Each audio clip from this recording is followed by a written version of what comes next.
when I bought the house, it had a leaky roof and no means to heat any rooms. So the first step was to buy 23 radiators in Chicago and have them shipped here and installed so that the house could be heated so the renovation could begin. And that was about 2 years ago.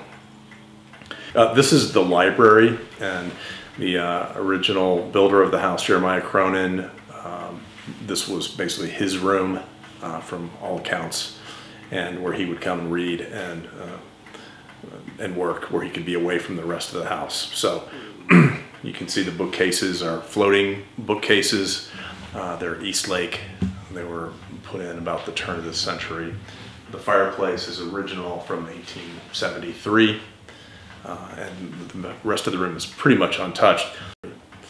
The main living room, which would be the front parlor back in the day, and the rear parlor were basically the music rooms, and I'm using them as a living room and a dining room. And so they have a set of pocket doors that separate the two. And then the rear of the house is what's now the family room, which would have been in the dining room originally, because the kitchen was in the basement. There's a stairway that comes up to the family room when it was a dining room. And there are also private servant stairs to go to the servant bedrooms directly from there. And the kitchen moved upstairs about the turn of the century, we think 1900, when the house was renovated to modernize the heating systems, leaving wood burning and coal behind, and having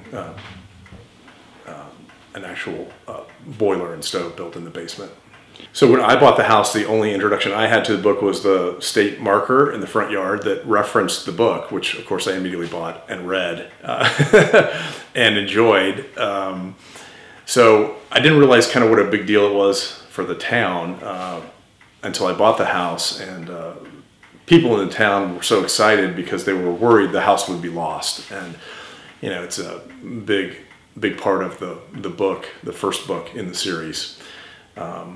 So I was happy to meet all those people that are excited that the house has been saved.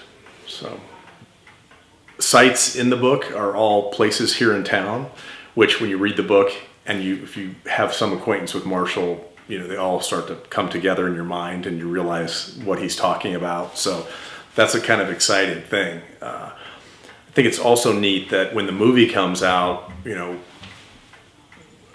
people will, I hope, wonder, yes, it's fiction, but it's fiction that has a historic and real basis, and that's the town of Marshall.